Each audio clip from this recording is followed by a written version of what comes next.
সব যদি আমার বাড়ির মেয়েরা করতো, পিটিয়ে ছাল তুলে নিতাম। চুপ করুন সুলেখাদি, কে কোথা থেকে শুনে ফেলবে, তারপর দেখবেন খবর হয়ে গেছে। এরপর তো সবাই বড় গলা করে বলবে অমুক স্কুলের শিক্ষিকা ছাত্রী। সত্যি কথা, কি বাড়াবাড়িটাই না শুরু করেছে বলুন তো। ছাত্রছাত্রীরা পড়াশোনা করবে না, পরীক্ষায় টুটি করবে, নিয়ম শৃঙ্খলা মানবে না, মুখের উপর বেয়ারাপনা করবে, কিচ্ছুটি বলা চলবে না। বললে বলবে শারীরিক ও মানসিক নির্যাতন।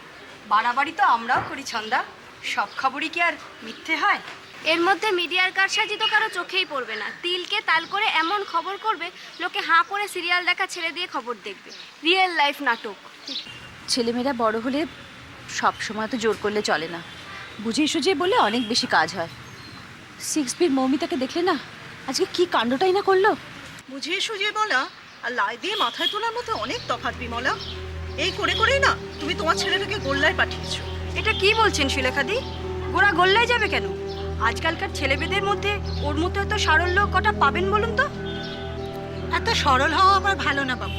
অত বড় ছেলে, কোনো নত্যসত্ত্ব জ্ঞান থাকবে না, রবীন্দ্রনাথকে নিয়ে যা না তাই করবে, বাড়াবাড়ির এক শেষ। এই শোনো, বাড়াবাড়ির কি আছে গো? আগেকার দিনে সুচিবাইগ্রস্ত ঠাকুমার মতো রবীন্দ্রনাথকে ঠাকুরের আসনে বসিয়ে গঙ্গা জল ছিটিয়ে পুজো করবে। এই জন্যই তো এই অবস্থা।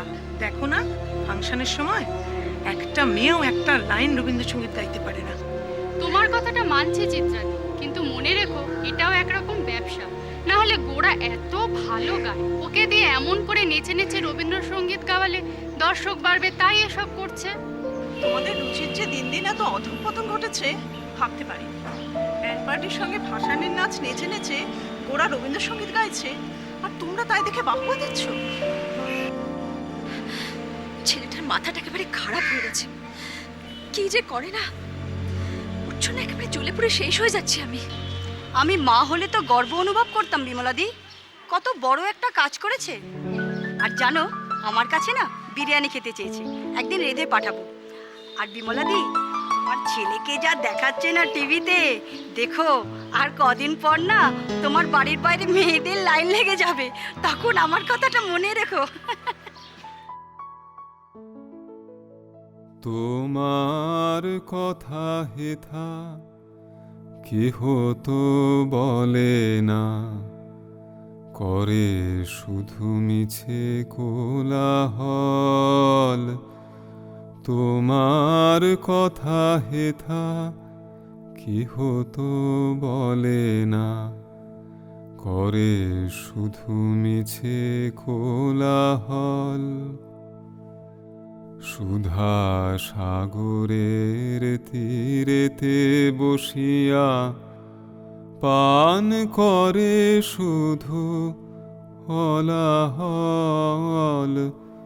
তোমার কথা হেথা কেহ তো বলে না, করে শুধু মিছে কোলাহল। আপনি কেটেছে আপনার মূল, না জানে সাঁতার নাহি পায়ে কুল।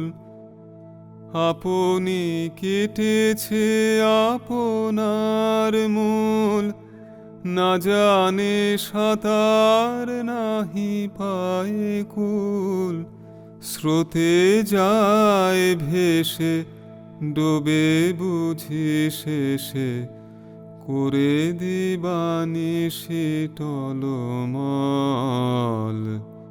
সুধা সাগরের তীরেতে বসিয়া পান করে শুধু হলাহল। তোমার কথা হেথা কেহ তো বলে না, করে শুধু মিছে কোলাহল। আমি কোথা যাব, কাহারে শুধাবো, নিয়ে যায়। অনেকক্ষণ হলো এসেছো, এখনো একভাবে বসে রয়েছো যে? বাথরুমে রাখা গরম জল তো ঠান্ডা হয়ে গেল।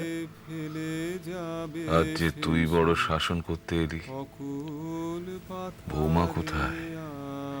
মায়ের খুব মাথা ধরেছে, জোর করে শুইয়ে দিয়ে এলাম। ওষুধ খেয়েছি কিছু? হ্যাঁ, খেয়েছি।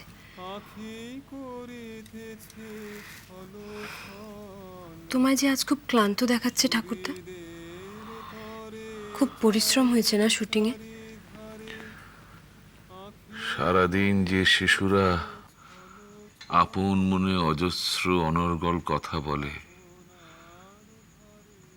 মাস্টারমশায়ের শেখানো কথা বলতে তাদের কি প্রবল অনীহা, লক্ষ্য করে দেখেছিস? গাছে গাছে যে বাঁদরগুলো লাফালাফি করে বেড়ায়, লাঠির ভয়ে খেলা দেখাবার সময় কি ক্লান্ত চোখে তাকায়, দেখেছিস কখনো?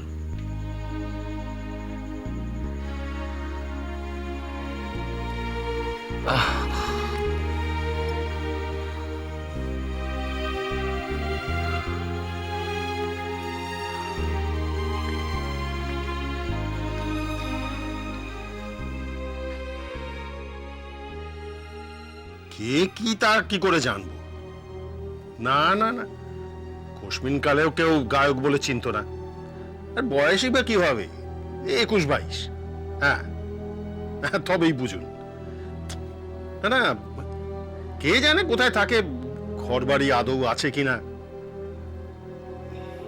আর হ্যাঁ, এই স্পর্ধাটা ভাবুন যে এই টিভি চ্যানেল এইরকম একটা প্রোগ্রামকে প্রমোট করছে, মানে হ্যাঁ, দেখুন দেখুন আপনারা কি করতে পারেন। হ্যাঁ, আচ্ছা আচ্ছা। একটা কথা বলবো তোমাকে।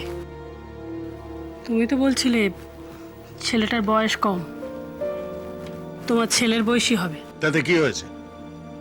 না, ছেলে মানুষই বুদ্ধি, তার উপর নানা লোকের উস্কানি আছে, ভুল করে একটা কাজ করে ফেলেছে। কি বলতে চাইছো তুমি পরিষ্কার করে বলো তো।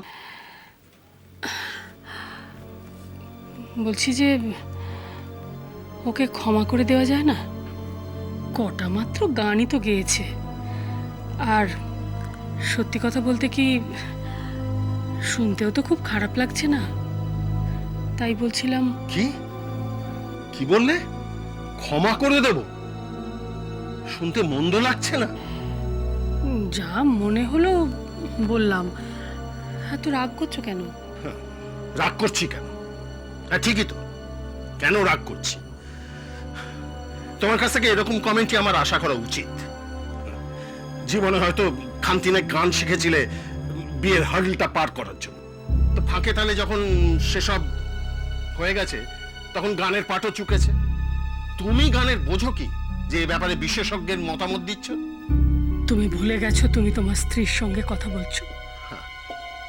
আর সেটাই আমার আফসোস যে আমি আমার স্ত্রীর সঙ্গে কথা বলছি।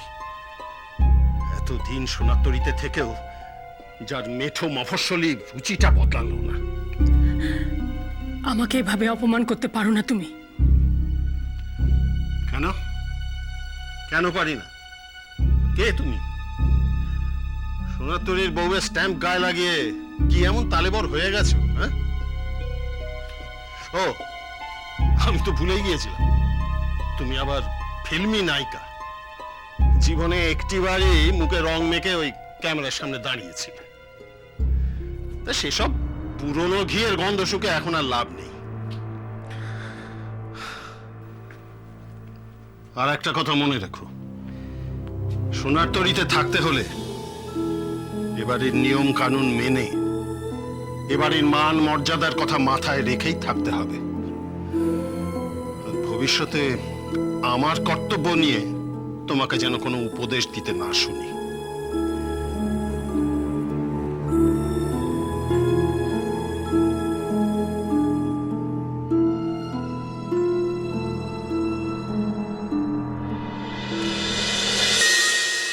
গানের